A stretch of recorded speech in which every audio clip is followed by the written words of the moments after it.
Hi, hello mga higala. Once again, this is Boy POLPOL signing in. Today, I will feature to you about gods and goddesses, the Greek gods and goddesses. But we always remember that we have only one great God, and that is Jesus Christ. God the Father, Son, and Spirit, and it's only one God.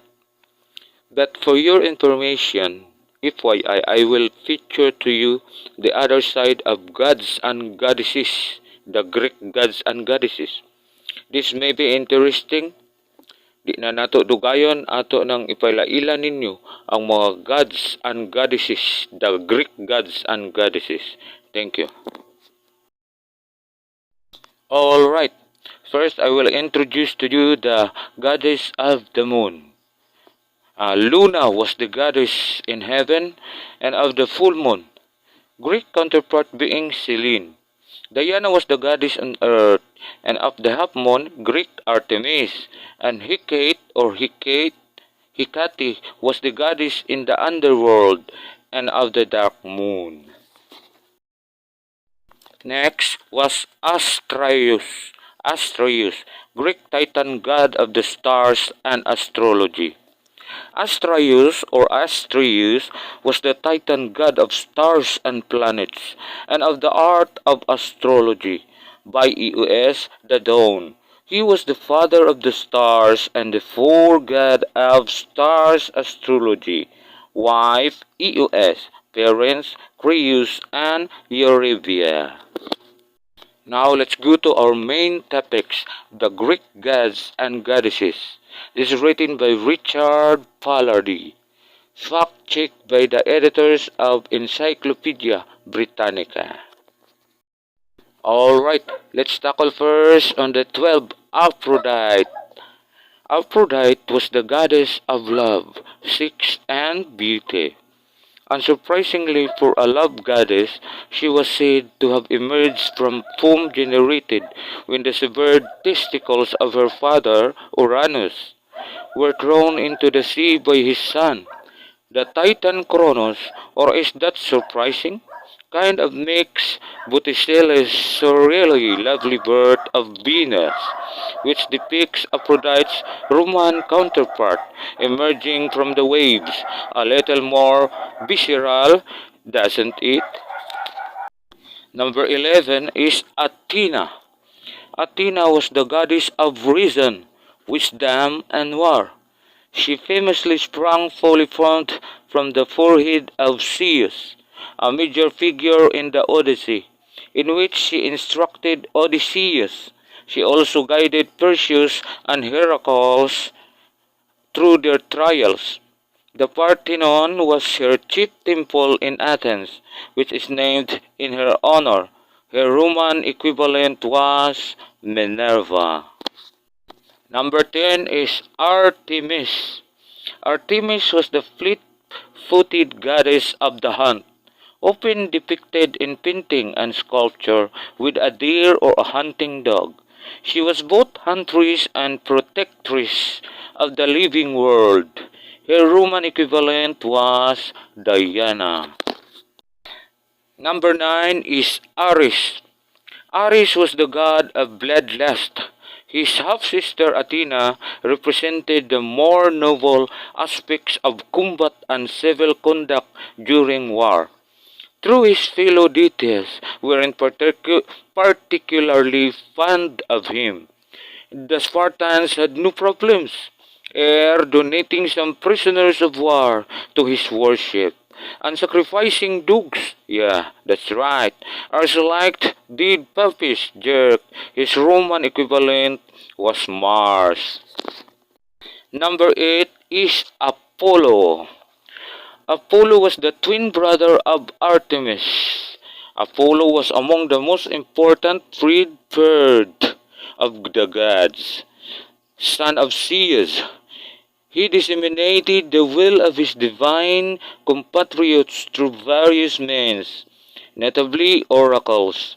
The oracle at Delphi was his mouthpiece, A 2001 study determined that the oracle was likely hallucinating due to ethylene gas rising from the rocks beneath the temple. Number 7 is Demeter. Demeter, an agricultural goddess, was mother to Persephone, who was abducted by the underworld god Hades to be his bride. While searching for her stolen daughter, she accepted the hospitality of the royal family of Eleusis. The Eleusinian Mysteries, perhaps the most important religious rites in ancient Greece, are attributed to her teachings. Her Roman equivalent was Ceres.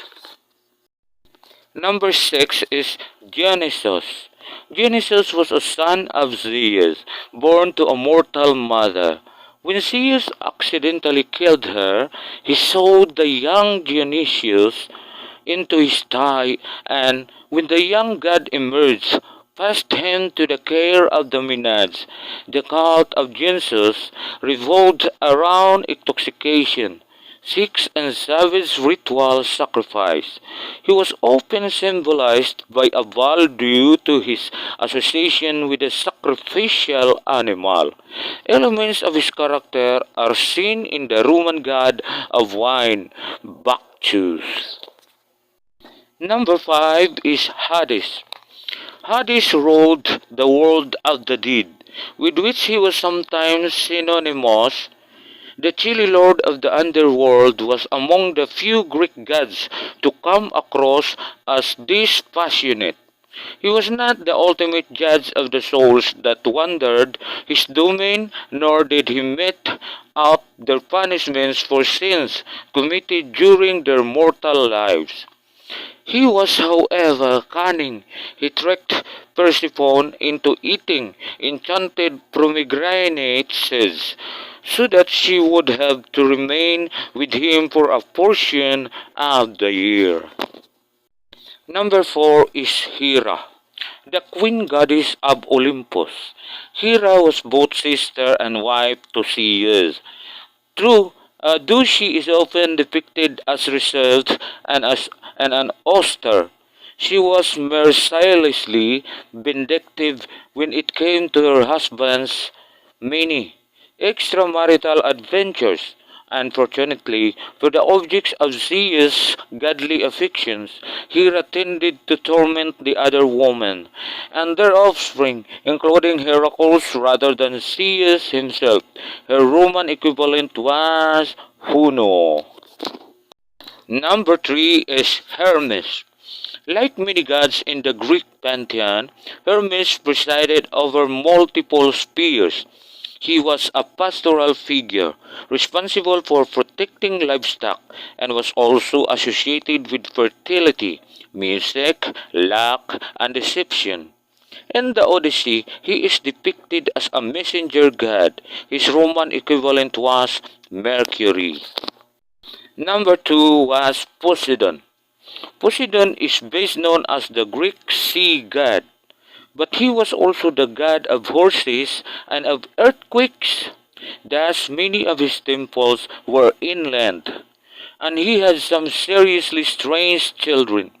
The humanoid, he fathered both the winged horse Pegasus by Medusa, no less, and the cyclops Polyphemus, who is blinded by Odysseus and his crew in the Odyssey.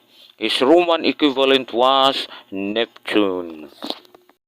Last but not the least is Zeus. With the assistance of Hades and Poseidon, Zeus overthrew his father Kronos, king of the Titans, and became the chief deity in a new pantheon comprising mostly his siblings and children. In addition to controlling the weather, Zeus was noted for his chronic infidelity to his sister wife Hera. Among the results of his weakness for comely mortal woman was Helen of Troy. His Roman equivalent was Jupiter. That's all for today. Thank you very much for watching our video, Boy POLPOL channel. This is Boy POLPOL signing off. Thank you very much. God bless us all. Bye bye.